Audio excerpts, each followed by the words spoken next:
The सड़कनामा की video देखने के लिए हमारे चैनल को सब्सक्राइब कीजिए और बेल आइकन को प्रेस कीजिए। नमस्कार, मैं हूं प्रमोद और आप देखना शुरू कर चुके हैं thesadkanaama.com और इस वक्त आप thesadkanaama.com के फेसबुक पेज से हमें लाइव देख रहे हैं। हमारे साथ आज स्टूडियो में एक खास मेहमान जुड़े हैं और आप उनको जानते ही होंगे, वैसे मैं परिचय करा देता हूं और मैं अपने आप को गौरवान्वित महसूस कर रहा हूं कि आज हमारे स्टूडियो में पत्रकार धर्मेंद्र कंवारी हैं, वो आए हैं और हम इनसे काफ़ी इश्यूज़ को लेकर के भी चर्चा करेंगे। धर्मेंद्र जी, बहुत बहुत स्वागत आपका हमारे इस ऑफिस में, ये कहूँगा कि स्टूडियो में, न्यूज़ रूम में, और ये भी कहूँगा इसके साथ क्योंकि दर्शकों से मैं ये बात भी साझी करूँ कि धर्मेंद्र जी से हमारे पिछले 15 सालों से जो पत्रकारिता के जो बेहद रोचक और जो है प्रेम जो के प्रेम पूर्वक जो ये कहूँगा कि एक हमने काफ़ी कुछ सीखा इनसे, चाहे वो दैनिक भास्कर के समय की बातें हो, और धर्मेंद्र कंवारी जी हैं, इनका करीब 16 वर्ष का पत्रकारिता का अनुभव है। आजकल हरिभूमि में अपनी सेवाएं दे रहे हैं, इससे पहले चाहे दैनिक जागरण की बात हो, दैनिक भास्कर की बात हो, और हरियाणा की पॉलिटिक्स को लेकर के जो किस्से और कहानियाँ की जो किताब धर्मेंद्र कंवारी जी के पास है, जो तमाम जो किस्से इनके पास है, जो जुबानी इनको याद रहते हैं और सुनाते भी हैं, उसको लेकर के भी आज हम इन्हीं जो किस्से और कहानी को, और पिछले दिनों मैं जब इमरजेंसी थी तो उसको लेकर के जो 45 साल जो पूरे हुए, उस पर आपने हरिभूमि को लेकर के अच्छे जो कंटेंट्स दिए, तो आज हम चाहेंगे कि इसी बात को लेकर के आज हमारे आप दर्शकों से भी कुछ चीज़ें साझी करें। और धर्मेंद्र जी, आप अपनी बात शुरू कीजिए। सबसे पहले तो प्रमोद भाई, मैं जितनी खुशी आपको हो रही है उससे दोगुनी खुशी मुझे आपके साथ और आपके दर्शकों के साथ बातचीत करते हुए हो रही है, क्योंकि पिछले 15 साल से आप मेरे विशेष साथी सहयोगी रहे हैं जी, और हमने जर्नलिज्म भी एक साथ काफ़ी लंबे समय से की है। और जिस तरीके से आपने सड़कनामा के माध्यम से जो पब्लिक है उसको एक अच्छा साफ सुथरा कंटेंट देने का जो कोशिश की है, वो मेरे लिए गौरवान्वित करने वाली बात है कि मेरा साथी इतना अच्छा काम कर रहा है। रही बात हरियाणा की पॉलिटिक्स को, तो हरियाणा की पॉलिटिक्स को समझने वाले लोग बहुत हैं, लेकिन हरियाणा की पॉलिटिक्स जो है बेसिकली किस्से कहानियों की पॉलिटिक्स है। हरियाणा के लोग बहुत दिलचस्पी रखते हैं राजनीति में और बहुत जानकार लोग आपको मिल जाएंगे। तो जो जर्नलिस्ट जितना ज़्यादा लोगों से बातचीत करेगा वो उतनी ही अच्छी किस्से कहानियाँ उसको ज़्यादा निकल के सामने आएंगी। बिल्कुल बिल्कुल। और जो रूमर्स की राजनीति है, जो नारों की राजनीति, हरियाणा एक नारों की राजनीति बेस्ड है। जैसे इमरजेंसी के जो नारा था उसने पूरे सिस्टम को ही चौधरी बंसीलाल के हिला दिया था। तो ये तो राजनीतिक जो घटनाक्रम है, इनके 16 साल से गवाह हम हैं, लेकिन मैंने इसका रिसर्च भी करने की एक कोशिश की है, पीछे की किताबें पढ़ के की और लोगों से मिल के कि एक्चुअल में क्या चीज़ें घटित हुई थी। जैसे अभी इमरजेंसी का दौर अभी आया था, तो इमरजेंसी में कुछ ऐसी चीज़ें हैं जो बहुत कम लोगों को पता है या उस समय के लोगों को पता है, आने वाली पीढ़ी को नहीं पता।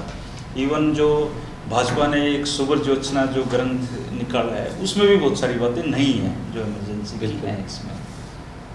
तो कुल मिला के ये है कि जो सड़कनामा के जो दर्शक हैं, मैं आपके कमेंट्स भी पढ़ता हूँ जो आपके दर्शक करते हैं।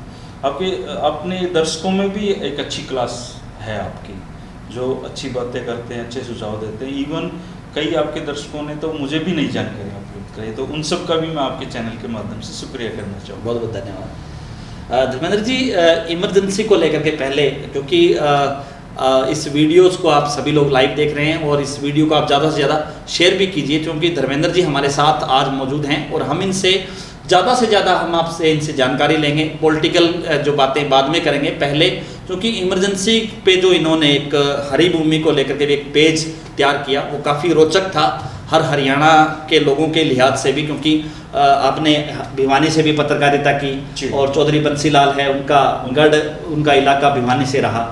तो इमरजेंसी के दौरान और जो चीज़ें आपने जो तैयार की, जैसे आपने बताया कि एक नारा था और उसके बाद वो सारी चीज़ें कैसे कैसे जो बताई, उसके बारे में हमारे दर्शकों को इमरजेंसी का जो दौर था उसमें देश में 3 जो राजनेता थे वो सर्वोच्च थे जी। आप पूरे देश के ये कह सकते हैं कि उस समय के जो पूरे देश को चला रहे थे वो 3 लोग चला रहे थे। सबसे पहले थी इंदिरा गांधी जी, उसके बाद थे संजय गांधी और तीसरे जो सबसे मजबूत आदमी थे वो थे चौधरी बंसीलाल। और सौभाग्य से या उस समय के दुर्भाग्य से आप कहिए तो वो हरियाणा से संबंध रखते थे।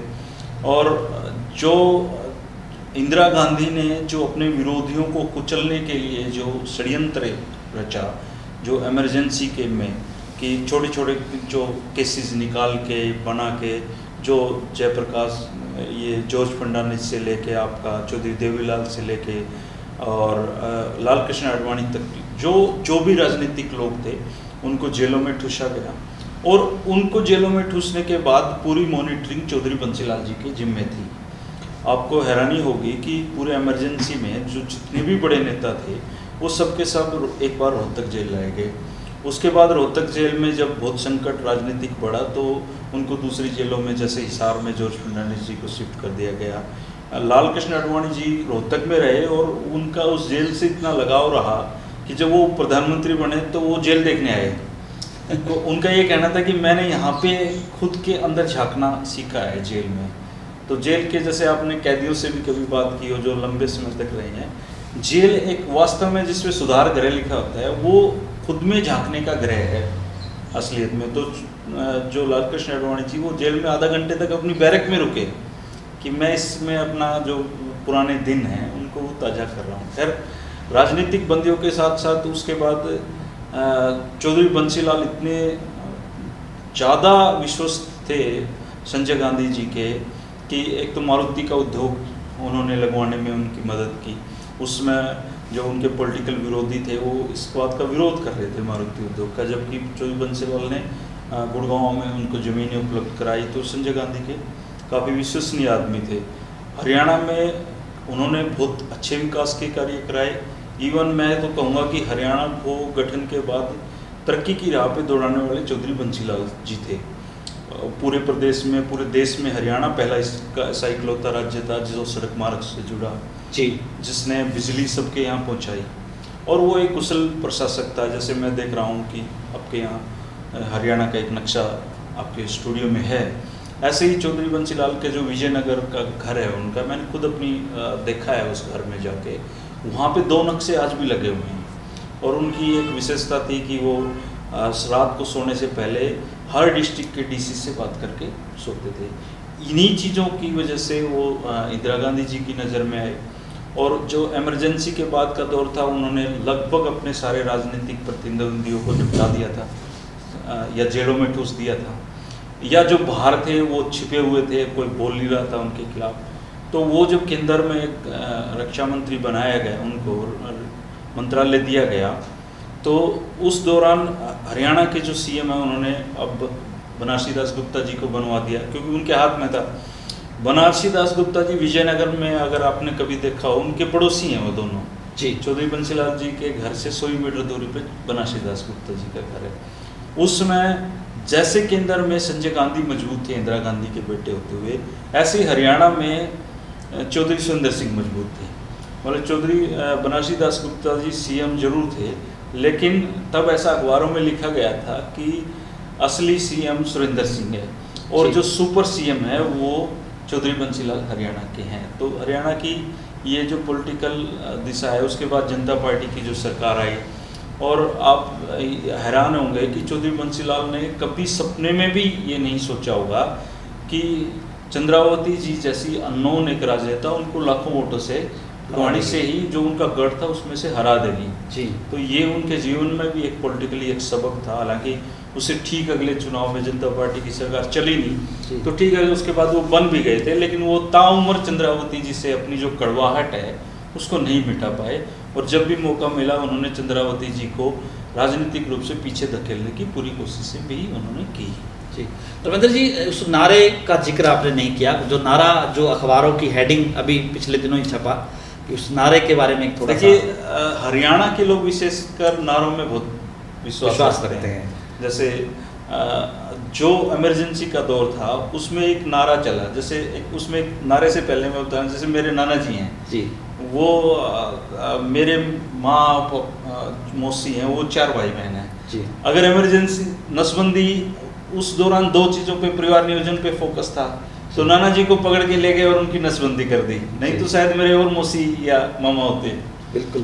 तो उस दौरान क्या हुआ कि नसबंदी पे पूरा फोकस था, और चूंकि हरियाणा में चौधरी बंसीलाल का प्रभाव था और वो संजय गांधी जी को ये साबित करके दिखाना चाहते थे कि जो परिवार नियोजन का कार्यक्रम है वो हरियाणा में बेहद लोकप्रिय रहा है, सफल रहा है, तो सबको टारगेट दिए गए अफसरों को, और टारगेट भी ऐसे थे कि चौधरी बंसीलाल का बहुत ज़बरदस्त डंडा रहता था उनके ऊपर।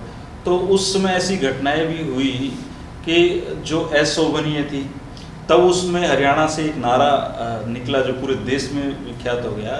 वो नारा था कि नसबंदी के 3 दलाल, इंदिरा, संजय और बंसीलाल। जी।